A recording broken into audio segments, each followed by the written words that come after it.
Hello friends, my name is Nitin Gupta. Welcome back to my channel. Friends, आज हम बात करेंगे जेपी पावर के बारे में। जेपी पावर किसी टाइम में काफ़ी ज़्यादा प्रॉब्लम में थी। उन सब प्रॉब्लम को उन्होंने दूर किया, उसके मैनेजमेंट अच्छा काम किया। उसके बाद एक कंपनी अब एक नॉर्मल फेस में आ गई है। तो अब की जो कंडीशन है, उस पे हम इसको किस तरह से प्ले करेंगे और मतलब मेरा व्यू उसमें क्या है, मैं आपके साथ वही क्लियर करूँगा। बट मेरी किस तरह की कोई बाइंग और सेलिंग की रिकमेंडेशन नहीं होगी।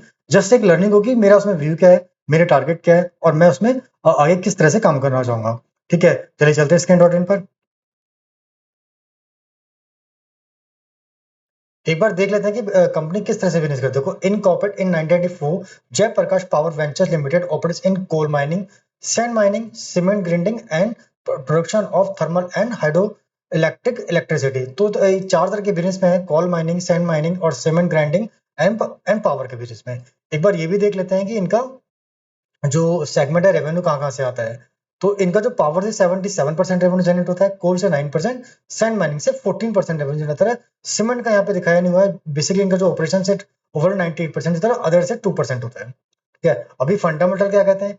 फंड करने में जो मार्केट कैपिटल है इनकी 13,118 करोड़ की है। स्टॉक पे 9.38 का है। ROC 14 का हो गया है। लास्ट टाइम का जो प्रॉफिट है, किसी टाइम में माइनस हुआ करता था, अभी पॉजिटिव में 389 करोड़ का हो गया। प्रमोटर होल्डिंग 24% है। इंडस्ट्री भी 27 का है। इंडस्ट्री भी से देखा जाए तो काफी ज्यादा ग्रोथ में नजर आती है। करंट प्राइस 19.2 का है। बुक वैल्यू 16.7 है। RO 12.8 है। प्लेजिंग परसेंट 79.2% है। 79.2%। ये जो प्रमोटर के पास 24 है ना, इसका 79.2% है, ना कि ऑल ओवर 100% इक्विटी।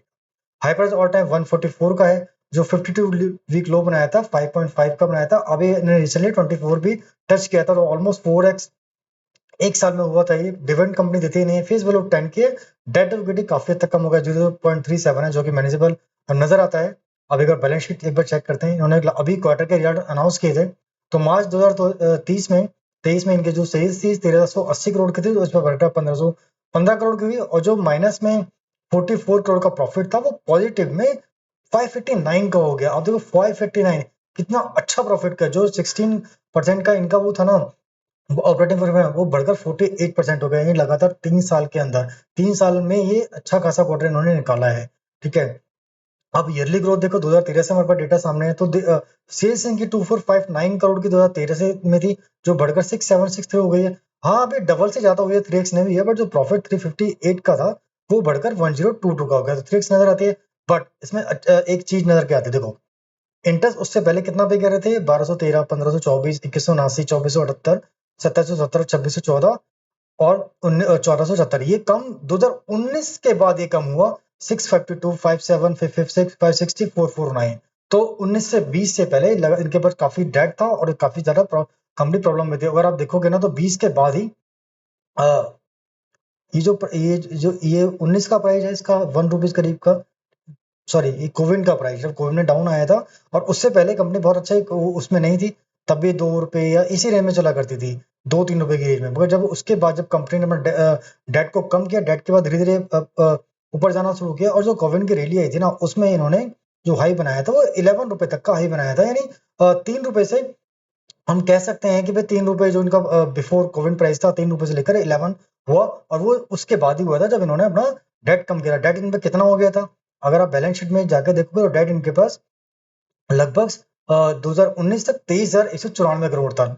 और 2020 के अंदर जो इनका जब रिजल्ट इन्होंने अनाउंस किया, तो डेट सीधा सीधा घटकर 591 करोड़ हो गया, आया था। यानी काफी हद तक कम कर दिया था उन्होंने। और जो घटकर अब उसके बाद लगातार इन्होंने घटाया ही है, 511950504735 और अब 4246। तो लास्ट क्वार्टर में अगर आप देखोगे, तो 6 सेल, अभी जो 4 साल से इनकी जो सेल आ रही है ना, वो ऑलमोस्ट सेम ही आ रही है।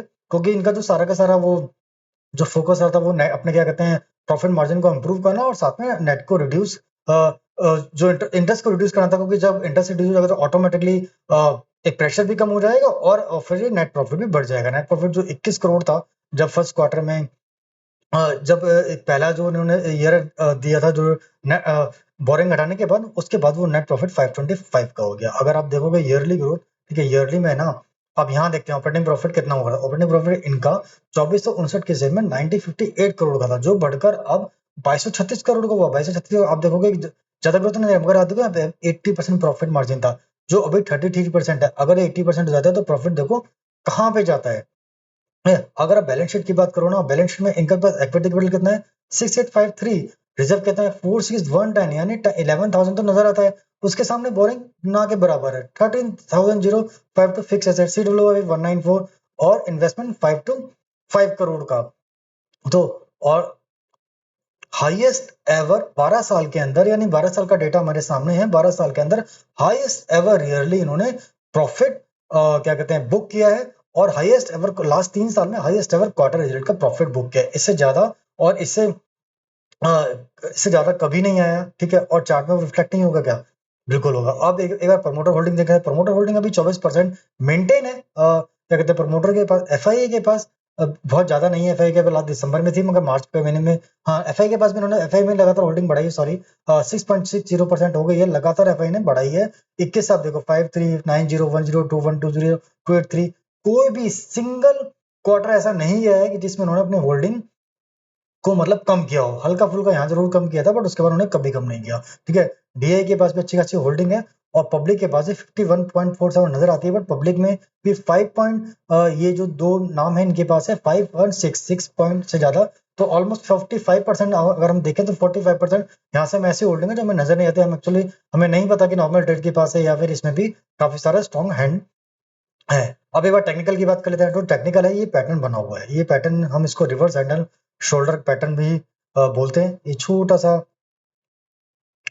शोल्डर, फिर एक और शोल्डर, फिर एक बड़ा सा हेड, फिर इसका फिर शोल्डर, शोल्डर का ब्रेकआउट। जो ये वाली रेंज है ये 2014 की रेंज है, और इस रेंज का ब्रेकआउट जो हुआ वो 2023 या जनवरी में, आप मान सकते हो कि जनवरी 14 में, ऑलमोस्ट 10 ईयर के बाद इसका ब्रेकआउट हुआ। और जब 14 में फंडामेंटल क्या थे, 14 में कंडीशन क्या थी बैलेंस शीट की, वो भी चेक कर लेते हैं एक बार। 14 में जो कंडीशन थी वो ये थी कि 2889 का सेल्स थी, जो बढ़कर 6763 हो गई है। जो नेट और जो नेट प्रॉफिट है 47 करोड़ का था, वो जो अब हो गया 4102, यानी 20x से ज्यादा की ग्रोथ नेट प्रॉफिट में है। अगर बैलेंस शीट में भी आप देखोगे ना, तो 14 में इनके पास जो बोरिंग थी 27,503 करोड़ की थी, और जो इक्विटी कैपिटल 2938 करोड़ का था, और रिजर्व इनके पास 3407 करोड़ था। आपकी कंडीशन क्या है?